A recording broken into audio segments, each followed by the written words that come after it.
Few engines in trucking history inspire as much passion and as much profanity as the Detroit diesel two-stroke.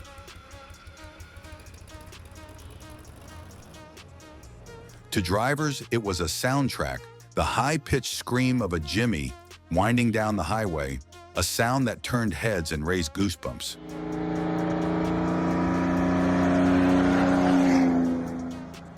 But to mechanics, it was a nightmare of blown gaskets, oil leaks, and endless overhauls. Loved on the open road, cursed in the shop, this is the story of the Detroit Diesel two-stroke, the birth of a screamer.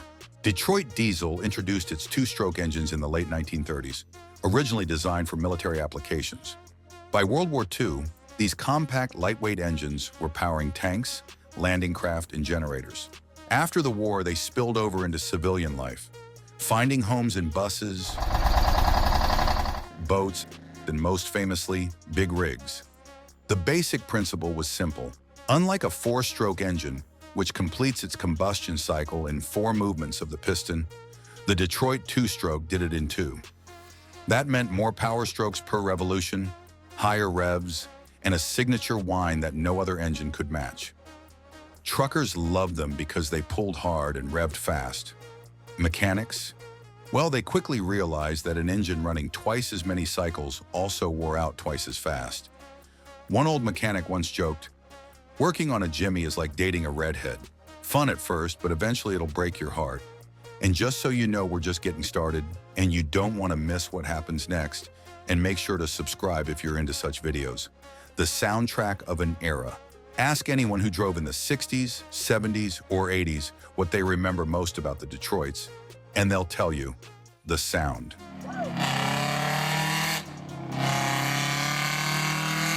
The 671, 8V71, and later 8V92 engines screamed like banshees. They didn't growl or rumble like a cat or Cummins. They howled. That sound earned them nicknames like Screamin' Jimmy. You could hear 1 mile away, especially climbing a grade, when the driver had their foot buried to the floor, the engine running wide open. To some, it was music. To others, it was a migraine on wheels. Truck stops in the 70s were filled with the noise of Detroit's idling, smoking, and clattering through the night. New drivers learned to recognize the sound instantly. Even today, classic truck shows bring out Detroits just so people can relive that unmistakable whine. As one driver put it, a cat might move the load, but a Jimmy moved your soul. Performance, fast and furious. The Detroit two-stroke was not about subtlety. These engines were meant to be revved. While a Cummins or Cat could lug at low RPMs, a Detroit had to be driven like a racehorse. Keep the revs up, keep the turbo spooled, and the engine would sing all day. Drivers who knew how to handle them swore by them. An 8V92 could haul with the best of them if you treated it right. But the key word was if. Drop the RPMs too low, miss a downshift, or overload the truck, and you'd be dealing with overheating, blown head gaskets, or worse. They weren't the most fuel efficient either. Some drivers claimed you could watch the fuel gauge drop as you floored it. But back then, fuel was cheaper, and personality mattered more than miles per gallon. Running a Detroit was like living with a rock star. Loud, dramatic, and always burning through resources. Mechanics' worst nightmare. Here's where the love story takes a turn. If drivers worshiped Detroits, mechanics often dreaded them. The very design that made them powerful also made them temperamental. The two-stroke relied on a roots blower, essentially a supercharger, to force air into the cylinders. That extra complexity meant more things to break. Oil leaks were legendary. These engines could mark their territory faster than a stray dog. Many shops joked that if a Detroit wasn't leaking, it was probably out of oil. Then there were the overhauls. Detroits demanded frequent rebuilds compared to their four-stroke rivals. A Cummins could go 1,000,000 miles with good maintenance. A Detroit? Not so much. Mechanics spent countless hours pulling heads, replacing liners, and chasing gremlins. One wrench turner summed it up perfectly. Drivers loved them because they only had to listen to them. We had to fix them, the cult of the Jimmy. Despite all their quirks, the Detroit two-stroke built a cult following.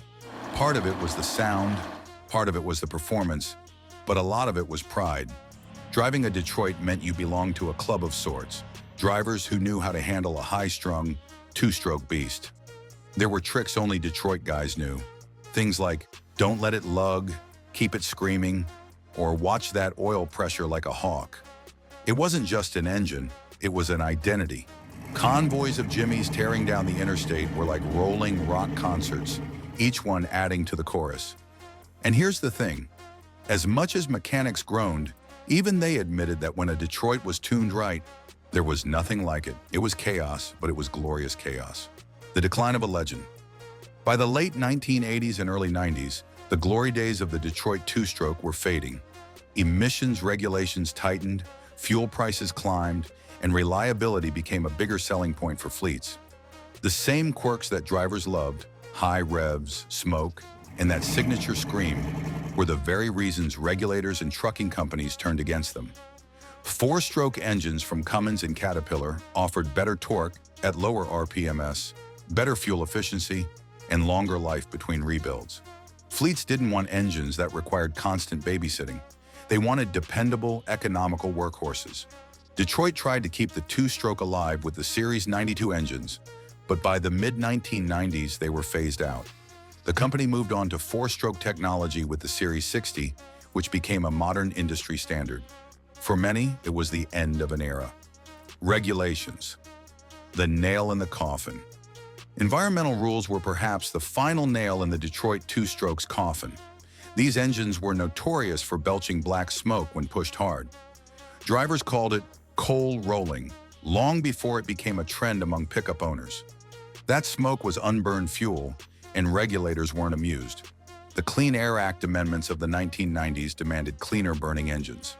Two-stroke diesels, with their scavenging process and oil consumption, simply couldn't compete with modern emission standards.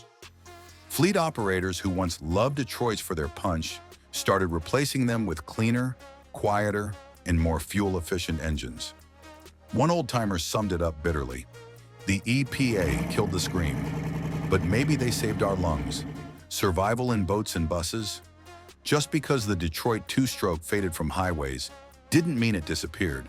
These engines found second lives in other industries. Boats, for example, loved them. Ferries, tugboats, and even pleasure craft ran Detroits for decades.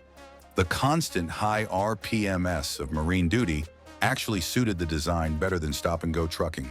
City buses were another stronghold. From the 1950s to the 1980s, countless GM buses ran on Detroits, filling city streets with their unmistakable wail. If you grew up in that era, chances are you rode to school or across town with a Jimmy howling behind you. Even today, some marine operators swear by Detroits. Parts are still available, and there are mechanics who specialize in keeping them alive. They may not dominate highways anymore, but their legacy still echoes on the water and in old city fleets. Nostalgia, the sound, lives on. Go to any classic truck show in America, and you'll still hear it. A handful of lovingly restored rigs fire up their Detroits, and crowds gather just to hear that scream again. Younger enthusiasts who never drove one in their prime flock to record videos, while old drivers stand back with a grin and misty eyes. For many, the Detroit sound is tied to memories of youth. Long nights on I-80, convoys across the plains, or the pride of climbing into your first truck with an 8V92 under the hood. It wasn't just an engine, it was a rite of passage. There's even a cottage industry of YouTube videos and recordings dedicated solely to the Detroit sound. One popular clip is just 5 minutes of an 8V71 revving in place, and it has hundreds of thousands of views. Proof that even decades later, the cult of the Jimmy is alive and well. Why truckers loved them.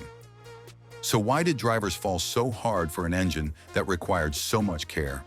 Part of it was the power and sound, sure, but part of it was pride.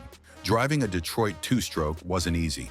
You had to know how to keep it alive, how to shift it, and how to push it without breaking it. In that way, it separated the skilled from the careless. A good Detroit driver wore the badge with pride. You could almost spot them in a crowd, grinning when the revs climbed, rolling their eyes when someone complained about fuel economy. One veteran put it best. Anybody can drive a Cummins. Not everybody can drive a Jimmy. Why mechanics hated them.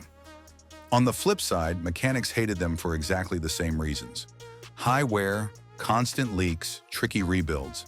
An engine that needed love every few 100,000 miles wasn't an engine a fleet mechanic enjoyed dealing with. The phrase "ran when parked" seemed invented for Detroit's. Shops joked about building oil drip pans the size of swimming pools, just to catch what leaked out of them. And if a driver ignored maintenance, you could count on another overhaul ticket landing on a mechanic's bench before long. For fleets, that meant downtime, costs, and frustration. For mechanics, it meant hours covered in oil and soot. As one shop veteran said, the only thing worse than working on a Detroit was working on two of them. Legacy, a legend and a curse. Today, the Detroit diesel two-stroke is remembered with equal parts affection and relief. Drivers recall the thrill of keeping one screaming down the highway, while mechanics breathe easier, knowing they don't have to rebuild them anymore. They were never perfect, but they were unforgettable. They defined an era of American trucking, a time when the open road was loud, smoky, and unapologetically wild. The Jimmy was a symbol of freedom, of horsepower, and of a generation of drivers who lived for the scream. Mechanics may roll their eyes, but even they'll admit, the Detroit two-stroke left a mark no other engine ever could. The scream that won't die. So was the Detroit diesel two-stroke a triumph or a tragedy? The answer is both. It was a marvel of engineering for its time, giving truckers an engine unlike anything else on the road. But it was also flawed, high maintenance, and doomed by changing times. Yet here's the truth. Decades after the last new one rolled off the line, people still talk about them. They still gather at shows to hear them. They still argue about whether they were the best or the worst, and that's the mark of a true legend. Because when an engine can inspire both love and hate long after its heyday, it means it did something special. The Detroit diesel two-stroke may be gone from the highways, but its scream will echo forever. Thanks for riding along with us on this trip down mechanical memory lane. If you enjoyed this story of the Detroit diesel two-stroke, loved by drivers, hated by mechanics, hit that like button. It keeps us rolling. Don't forget to subscribe for more deep dives into trucking's greatest legends. And tell us in the comments, were you Team Jimmy or Team Anything But a Jimmy? We want to hear your stories.